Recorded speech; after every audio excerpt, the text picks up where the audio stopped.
3. Саламатсыздар ма балалар? Саламатсыздар.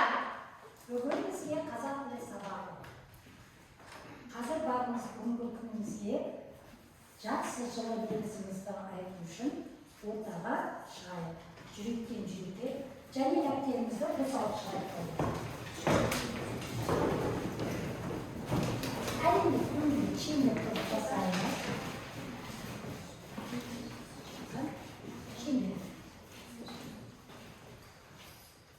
Бауырым, бүгінгі күніне сәттілік тілеймін.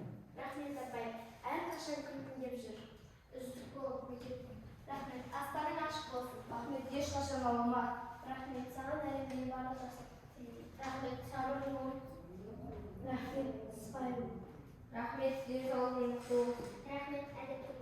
Рахмет, үнемі күлімдеп жүр. Рахмет, жолың ашық болсын. Рахмет, жетістіктерге жете беріңіз. Рахмет. Балалар енді өшпелі дәптер арқылы үй тапсырмасын тексерейік. Балалар, мен үйге өткен сабақта не өтті балалар? Сын есім. Және сын есімнің тұлғасына. Енді сол тұлғасына байланысты мақал жазудың, иә? Солай ма? Иә. Ал ендеше бастаймыз. Бір-бірімізге дәптерді үлестіреміз сағаттың тілімен. Қамбалы оқи ғой. Әдепті бала, арлы бала. Бұл жерде сын есім әдепті бала және арлы бала. Тұлғасына қарай туынды сын есім болады. Дұрыс па балалар? Иә. Ары қарай балалар жібереміз дәптерді.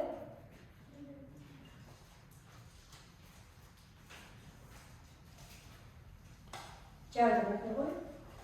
Құс жаманын сандырғыш, адам жаманын қаңғырғыш. Бұл жерде тұлғасына қарай туынды сын есім сандырғыш пен қаңғырғыш. Дұрыс па балалар? Иә. Жарайды. Қанке алдай Кәусар? Бер жібереміз жазды ғой. Жылдамдатамыз. Қанке сымбат сен оқып жібер? Жақсы адам елдің арысы, жақсы жер жанның тынысы. Бұл жердегі сын есім жақсы, тұлғасына қарай негізгі сын есім. Дұрыс па балалар? Иә. Әрбір жылшамыз сымбат. Кәусар сен оқи ғой. Дүниеқор жан дүниенің қолы. Бұл жерде сын есім дүниеқор. Тұлғасына қарай туынды сын есім. Туынды сын есім. Дұрыс па балалар? Иә. Оны ережені осы жерде тағы қайталап жіберейік. Өткен сабақта өткен сабағымыз Сын есім. сын есімді патшы. Заттың құбылысын, сын сипатын, түр, түсін сапасын білетін сөз кітабы сын есімдер деп аталады. Сын есімдерге қандай қайтеді сұрақтар жауап береді. Дұрыс па балалар? Иә. Енді сол сын есім тұлғасына қарай Әрі қарай бөлшектеуге келмейтін сын есімді негізгі сын есім дейміз. Мысалы, әсем, ақ, сұлу, асыл. тағы да Түбірге жұрнақ жалғау арқылы жасалынған сын есімді туынды сын есім дейміз. Мысалы, сулы, нулы, еріншек. дұрыс па балалар? Иә. Дұрыс. Қанке онда барлығымыз үй тапсырмасын жақсы орындап кетеміз. Ережені жаттап кетеміз. Бір-бірімізді басқарма арқылы бағалап жіберейік. Қандай үй тапсырмасы? Қанке онда сіздер орындарыңызға жайғасқан тұрып, менің қолымнан стикер алып өтіңіздер. Ішінде мақал мәтел жасырынған. Сол мақал мәтел бойынша топқа енеміз.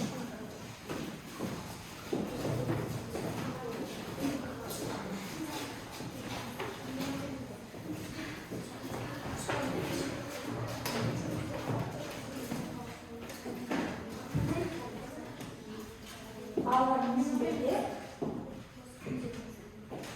топ басшысына бағау парағын таратамыз. Натурдан аңсаймыз балалар.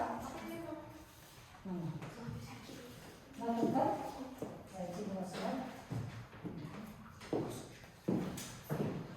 ал енді балалар мақал мәтелімізді оқыдық қой, иә?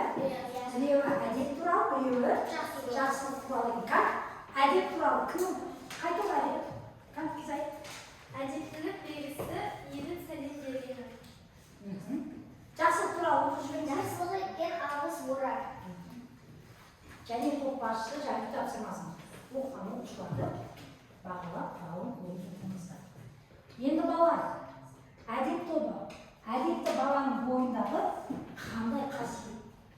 Өзіміз қасиеттерді атаңыздар. Айта беріңіздер. Әдептілік, шағирлық,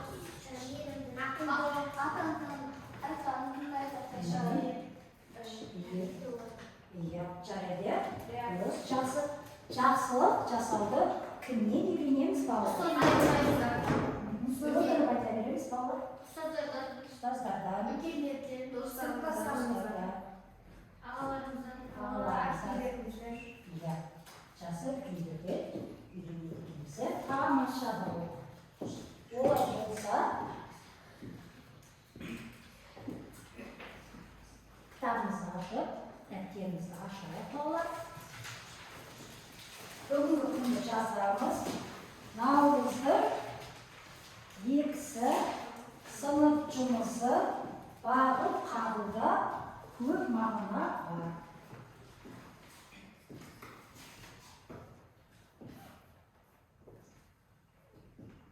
Қатесіз жазамыз балалар. Тақтада тұр. Кітапты ашыңыздар.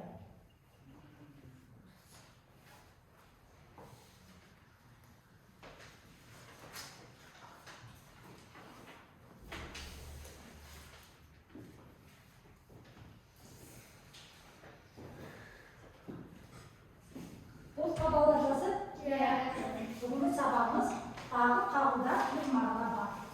Қазір бүгінгі тақырыбымыз не туралы болжам жасайық. Суретке қараймыз балалар. Суретте 2 сурет берілген. Бірінші суретке қараймыз. Нені сурет балалар?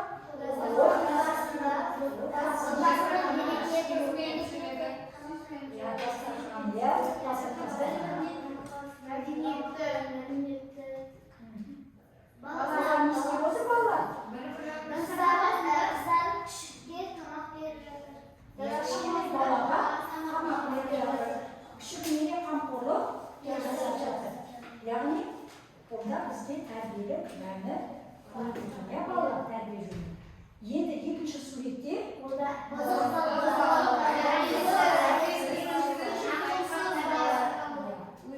көшеде жүрген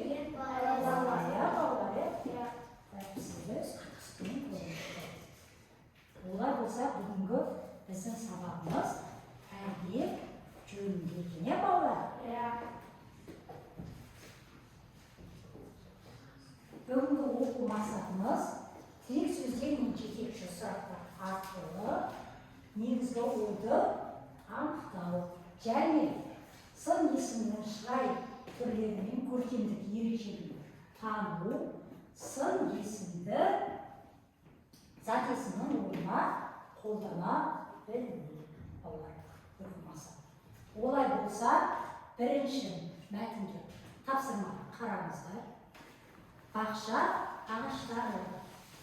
Барлығымыз бірінші өз бетімізше оқып алайық. Балалар бір-бір мәтінмен танысамыз.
Olay болса қазір ұлттық жұмыс даже бірінші топ әдет тобы. Сіздер диалог арқылы мәтінді оқисыздар. Яғни біреуіміз автор, біреуіміз бала, біреуіміз әке болып. Сөздерін тез қарап алыңыздар. Ал сіздер өздеріңіз оқыдыңыздар. Қазір мына тобы оқиды. Сіздер түсініп айтасыздар. Түсінікті ма тапсырма? Иә. Олай болса кәні. Қаусар автор, Айбар бала, Тұржан әкесі болды. Тез рөлдеріңізді анықтап асықпаймыз. Жаздың бір әдемі күнінде таңертең бір төрім өзінің баласымен бақшаға барып екеуі үйілген ағаштар мен гүл жапырақтарын көріп жүреді. Мынау ағаш неліктен тіптік, анау бұнау неге қисық біткен деп сұрады баласы. Оның себебі барып, анау ағашта бақыл қауыммен өсірген. Қисық бұтақтары болса кесіп. Мынау ағаш бақылсыз өзі шұқыр қылығымен өскен, деді атасы. Олай болса бағу қағуда көп мағына бар екен ғой, деді баласы. бағу қағуда көп мағына барында шын жоқ шырағым. Мұнан сен де өзіңді ғибрат алсаң болады. Сен жас ағашсың, саған да күтім керек. Мен сенің қасиеттеріңді түзеп пайдалы іске үйретсем, сен менің айтқанымды ұғып, орнына кетсең, жақсы түзеп кісі бола берсешің. Бағусыз бетіне келсең де мынау ағаш қисық біткен ағаштай қисық өсерсің, деді. Тамаша отырғандар. Енді сіздер түсініңіздер ғой жалпы, иә? Мағлұмат алды, өзіміз оқыды. Кәне, осы топта біреуіміз ғана осы мәтіннің жалпы мағынасын айтып шықты. Не түсіндіңдер? Кім бастайды? Сұрақтан бастаймыз ба? Орнына ғой. Жаздың бір әдемі күнінде бір төре өзінің баласын ертіп гүл бақшаларындағы ағаштар мен өсімдіктерді қарап жүрді. Баласы сұрады, ана ағаш неге тік-тік, ал мына біреуі неге қисық өскен деді. Бұл ағашты бағу қағумен өсірген қисық бұтақтары болса кесіп,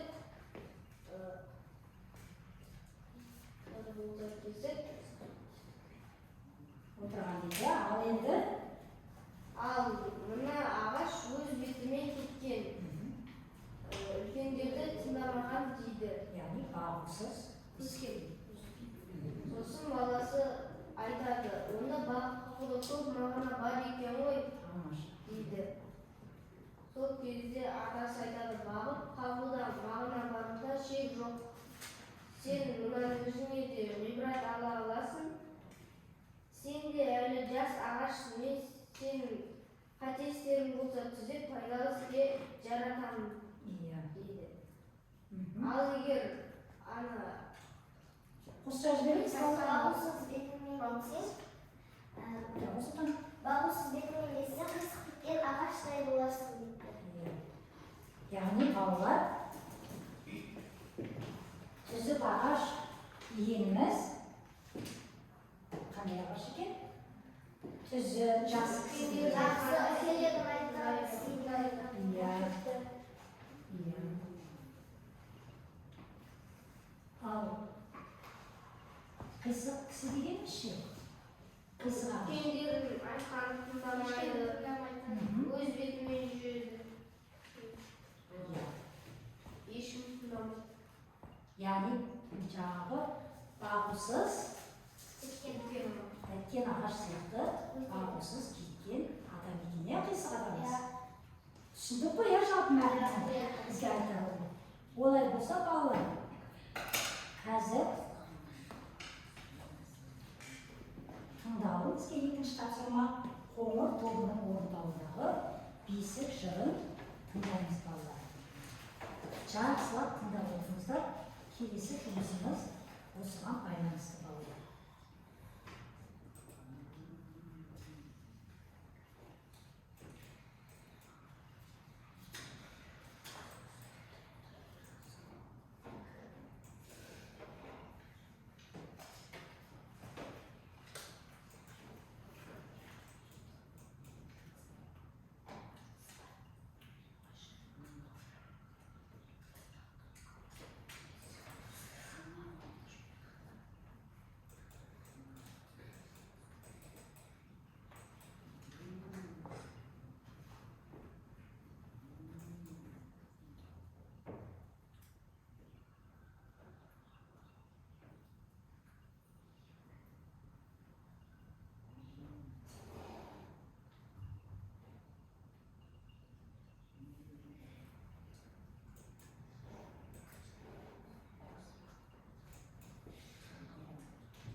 экранға қараймыз.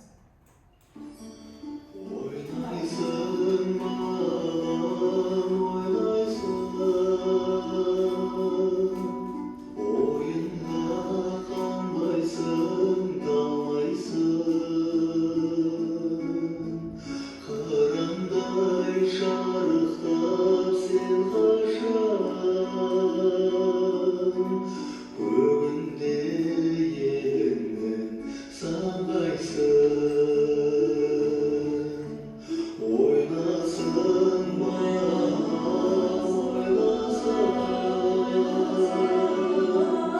ойынға ешқашан тоймасын. Ойласың маған,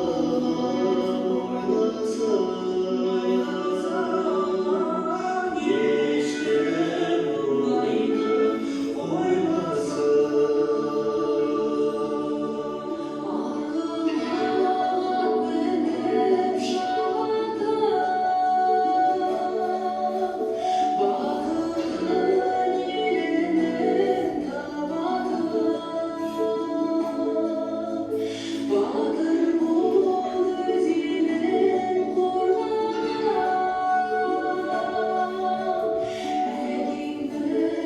болмайды,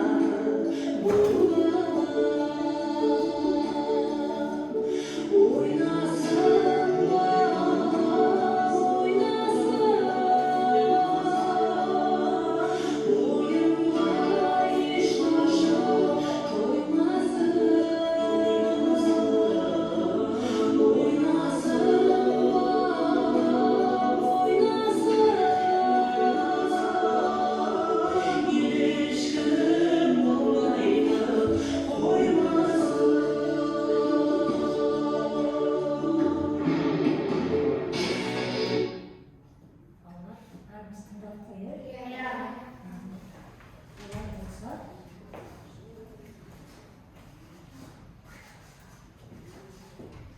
сіздер ойнайтын жұмыс.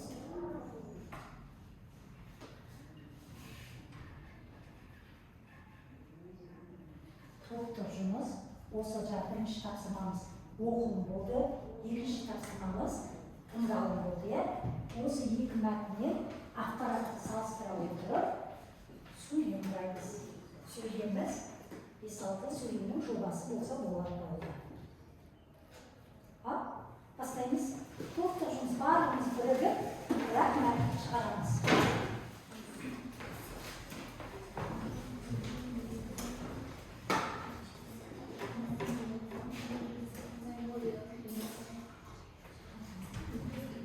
Ақылдасып, арымыз бірігіп отырып,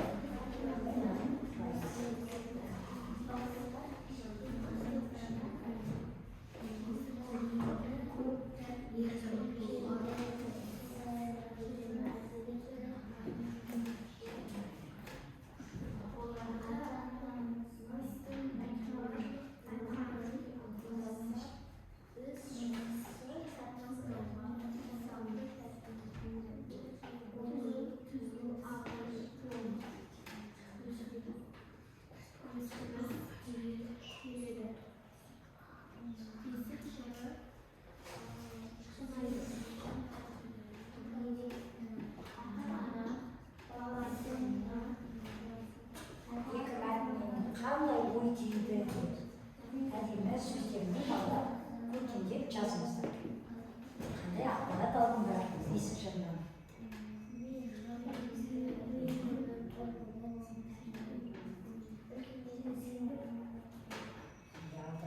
Барлығымыз балалар бесік жырын естен түске аламыз, иә?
Олай болса, қане әдеп тобы сіздер оқыңыздар. Biz ата-анамыздан, ұстаздарымыздан көп тәрбие алып келеміз. Олардың айтқанын тыңдауға тырысамыз. Түзу ағаш болып өскіміз келеді. Бесік жыры ұнайды. Ата-ана баласына бар жақсыны тілейді. Қазақтың бесігінде тербеліп өскен баламыз. Бесік жырын тыңдау сәби үшін өте маңызды. Себебі ол жерде бізге түрлі жақсылықтар тілейді. Біз осылайша жақсы болып өсеміз. Тамаша балалар. Балалар, әдеп тобын бағалап жіберейік. Өте тамаша, иә? Қанде? Жақсы тобы? Егер адам тәрбиесіз болса, қисық бұтақ сияқты өседі. Балалар кішкентайдан тәрбиелі, үлкенді сыйлайтын әдепті болуы керек. Ата-анамыздың барлық тілегін ақтаса, біз жақсы, тәртіпті, мейірімді, үлгілі боламыз. Тамаша, иә, балалар? Жақсы тобын бағалап жіберейік, әдеп тобы? Өте керемет. Тамаша. Салттықты, түсінген тұрады. Балалар, көп рахмет. Олай болса, бүгінгі өтетін сабағымыз балалар сын есімнің құрамы. Сын есім құрамына қарай екіге бөлінеді. Дара және күрделі сын есім түрі. Бір түрде негізгі яғни түрде тұратын сын есімнің түрі дара сын есім дейміз. Дара сын есімге мысалға жасыл, жолбарыстай, әдемі, көтеріңкі және басқа сөздер жатады. Иә балалар, жасыл өзі түбірі, жолбарыстай түбірі, жолбарыс. Ай оған жатқанға әдемі жолына. Әдемі түбірден бұлар негізгі я туынды түбірден. Енді кем дегенде екі түбірден жасалған сын есімнің түрі күрделі сын есім дейміз. Мысалы, ұзын бойлы, ақ құба, қызылды, жасылды. Екі түбірден келіп тұр ұзын бойлы, ақ құба, қызылды, жасылды қос сөз арқылы жасалып тұр. Иә балалар? Бүгінгі өтетін сабағымыз осы. Түсіндік қой, иә балалар? Сын есім құрамына қарай екіге бөлінеді. Дара және күрделі. Олай болса, осыған байланысты біз сын есімімізге мәтін тапсырма орындаймыз. Қараймыз, кім балалар? Үшінші тапсырма. Кітаптарымызда тұр. Енді бұл жеке жұмыс. Әрқайсымыз өзіміз орындаймыз балалар. Мәтінмен тек сөздерді анықтап, сын есіммен тіркестіріп жазамыз. Тірек сөздер және сын есімді тіркестіру. Тірек сөз күн. Мәтінде бар бақша ағаштары дейді. Қандай күн? Әдемі күн. Яғни мен сын есіммен қазір тіркестірдім. Сіздер бақша ағаш мәтінін қарай отырып, дәл осылай тірек сөзбен сын есімді тіркестіріп жазасыздар. Ал бастаймыз. Ойымыз жеке жұмыс балашы болғанымыз. Әрқайсымыз өзіміз жеке орындаймыз. Мәтінді мұқият қараңыздар.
Sıra izninizle.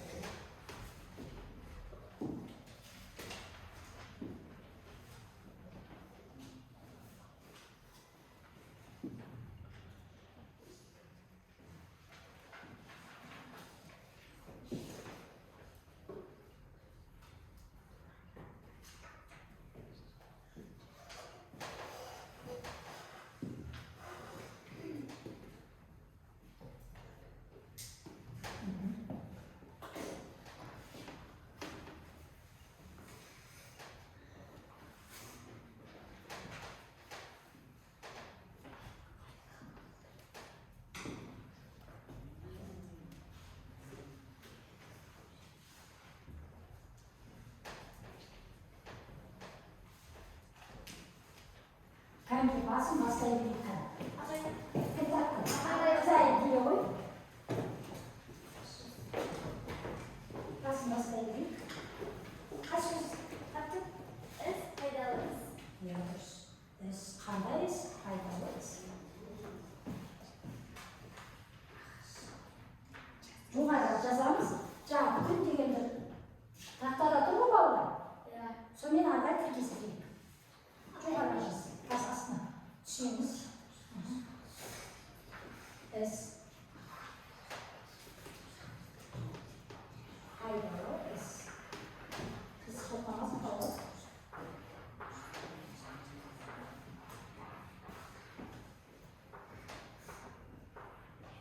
Дұрыс па? Кім тапты? Құрасы бекен. Қай сөз таптың? Ağaç, жас ағаш. Жас ағаш. Қандай ағаш? Жас ағаш. Кіші ағаш.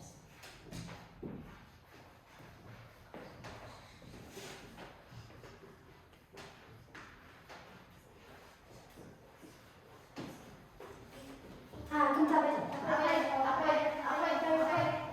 Айна.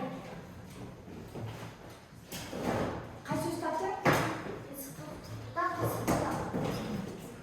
Sen var mı? Sen ne yaptın şu an?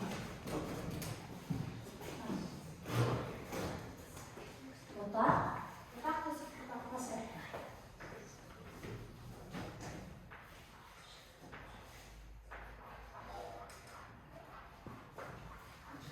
Arasında kaldık gibi can sattığımızda.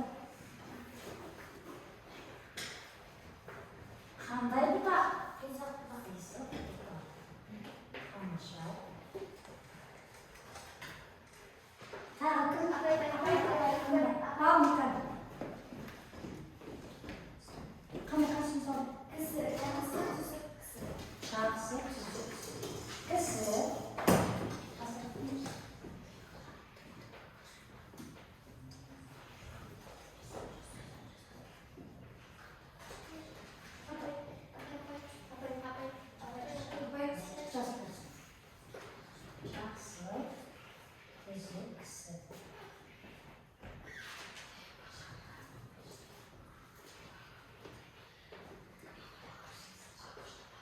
Қандайсы?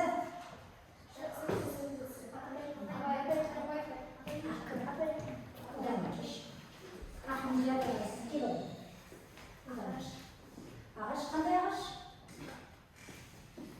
Ағаш, түкті ағаш. Тік ағаш.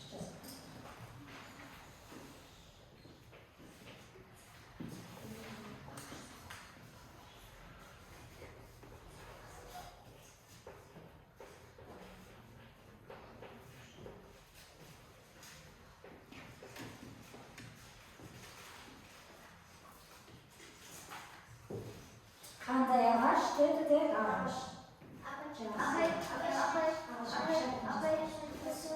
Ахмеде, келе қойшы. Қай сөзді алдың?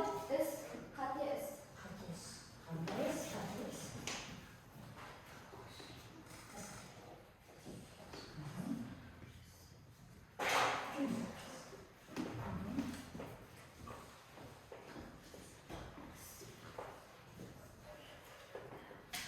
Тағы бар ма балалар? Сөз қалды ма? Болды ма балалар? Тапқандар бар ма? Отты, иә? Жарайды. Енді жаңа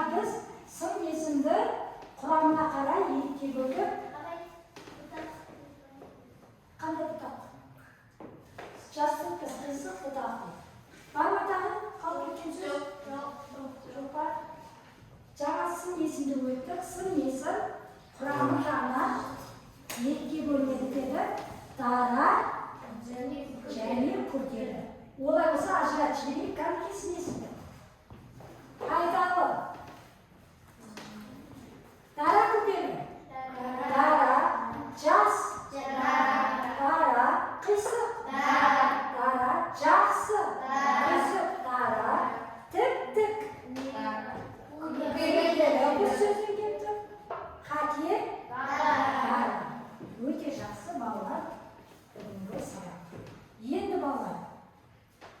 Қазір тек сөзді анықтап, сын есімін тіркестірді. Енді балалар жаңағы сын есімді өттік, е? Енді сын есімнің сұрағы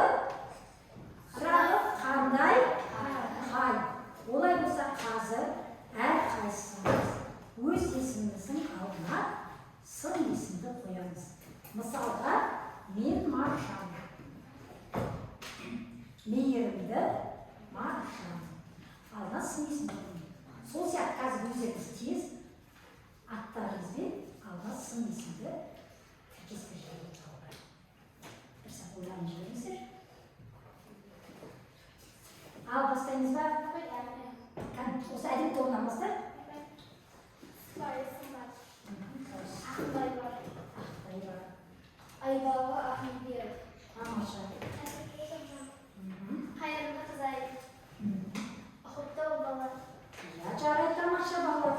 Білімді Ешқан. Неден бастайсың? Ержүректі Ешқан. Нұрлы Нұрасыл. Жақсы Жалбыр. Абылы Сұлтан. Тамаша. Бақытты Бамыр. Бақытты балалар. Тамаша балалар. Өз есімізге сын есімді тіркестіріп айттық. Енді балалар бізге қазір еркін микрофон бүгінгі сабағымызға байланысты бір-бірімізбен сұхбат жүргіземіз.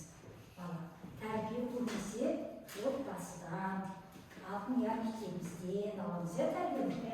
Айналамызда қоршаған адамдардан, енді достардан, сыныптастардан аламыз. Енді осы біздің жас ағаш болып өсуімізде отбасының рөлі ерекше балалар, иә? Яғни, ұядан не көрсе,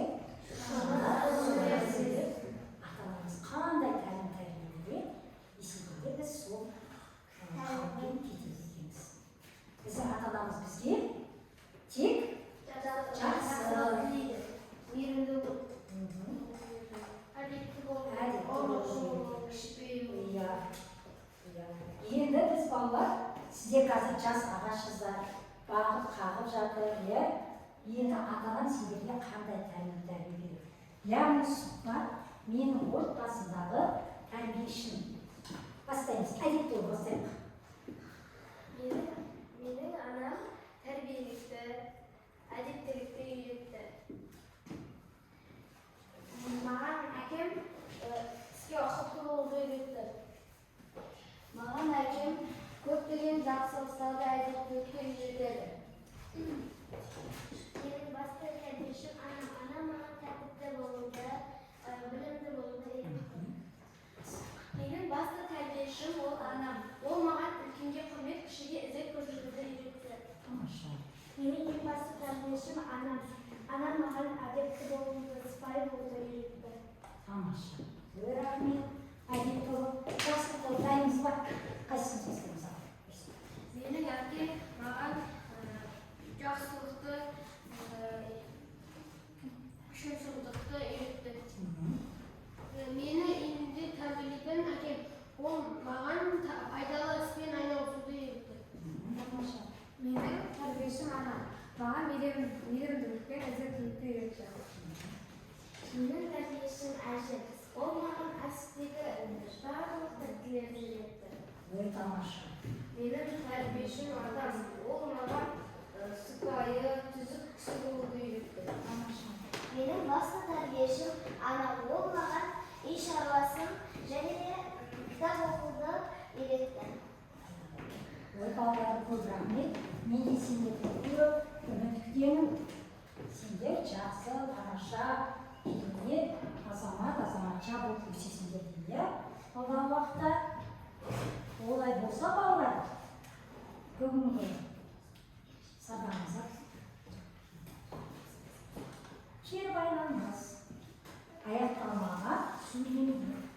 Яғни бүгін мен бүгін білдім, не білдіңіздер? Маған ерекше ұнағаны, сабақта мен жеткен жетістіктер, мен келесі сабақта білгім келеді. Яғни осыған нақты жауап жазамыз. Алдымыздағы параққа жаза беріңіздер.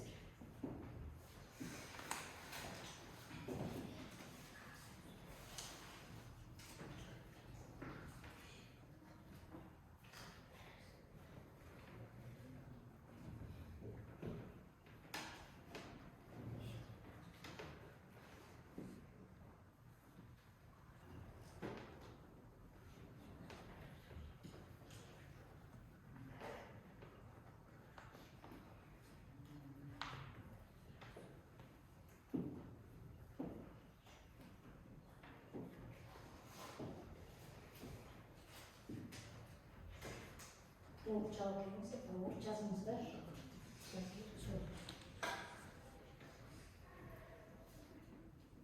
Мен сабақтан не білгендер жаңағы, не білгендер.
Babalar buyurunuz, jинақтаңыздар болды. Қандай асыға оқимыз? Кім бастайды? Болмаса? Бір сөзбен. Айдар, бұлтпай, Менің бүгін білгенім әдетті бұғылды. Маған ерекше ұнағаны жүректен жүрекке лебіз айту. Сабақта сыпайы болуды. Жеткен жетістігін өзің. Сабаққа жеткен жетістігім, сабаққа сыпайы болуын. Мен келесі сабақта мейірімді болуды үйренгім келеді. Қызайған. Мен бүгін әдетті болуды білдім. Маған ерекше ұнағаны қимыл тобының орындауын тыңдау. Сабақта мен жеткен жетістіктер ол мен үшінші тапсырманы орындап тақтаға шықтым. Мен келесі сабақта сын есімнің барлық түрін білгім келеді. Арай мен Мен бүгін білдім жақсы тәртіпті болуды. Маған ерекше ұнағаны бір-бірімізге жақсы лебіз сөздер айтылды. Сабақта жеткен жетістіктерім диалог құралы. Мен келесі сабақта білгім келеді, сын есімін толық білуді. Тамаша. Мен бүгін сабақта тәртіптің сыпайы болуды білдім. Маған ерекше ұнағаны көшпелі рәттер. Сабақта мен жеткен жетістіктер ортада сын есімді айту. Мен келесі сабақта дара күрделі сын есімдерді білгім келеді. Мен бүгін дара және күрделі сын есімдерді білдім. Маған ерекше ұнағаны көшпелі дәптер арқылы үй жұмысын айту. Менің сабақта жеткен жетістігім мен бақша ағаштары атты мәтінге түсінік айттым. Мен келесі сабақта әдептілік жайлы білгім келеді. Арай, тез балмын. Мен бүгін тәртіпті болуды білдім. Маған ерекше ұнағаны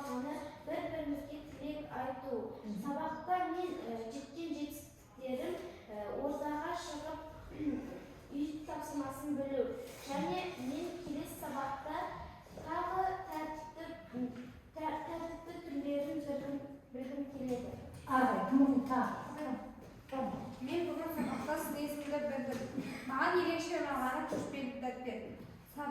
Сабақта жеткен жетістіктерім үй жұмысында баға алдым. Мен келесі сабақта жақсы болуды үйренгім келеді.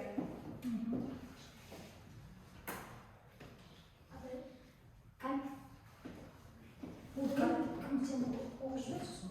Мен бүгін күрделі сүйесімді дары сүйесімді білдім. Маған ерекше ұнаған бір-бірімізге тілек айту ұнады.